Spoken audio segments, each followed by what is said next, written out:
questions, and I will briefly give the responses that we have. So the first question was pertaining to any innovation, whether be it in economy or any other field. What kind of creativity is required for such a work? How can a student develop that? And what facility the makerspace or innovation center should provide for enhancing that? So what we discussed was that the initial part is always the awareness. We need to create avenues for people to know more about the grassroots situation, and to support that, maybe the innovation zone can hold workshops or lectures where we can increase this awareness among the students at large. So that's the first part. The second question was, how can the innovation center and makerspace be instrumental for students' learning and for their gaining of creative experience? So here there are several possibilities. The first possibility is that I think a lot of learning for students begin in their classrooms, and sometimes in the classroom teaching we have opportunities to maybe create some simulations or small demonstrations or something that illustrate the idea better to the class at large. So that's the first possibility. Other than that, there are possibilities of using this space for design oriented project or co-curricular activities such as Team Anant, Baha, the Achyut and other things.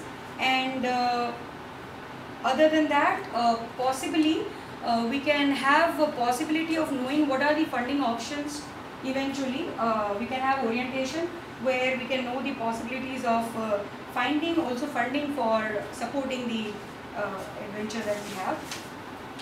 The third question was what other softwares can be installed and can be used, and are we aware of any such freeware?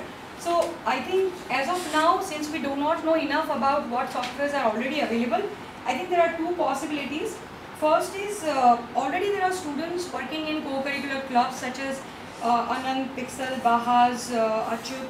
So from the students who are already working in this project, we can create a list of required softwares or list of softwares that they are using.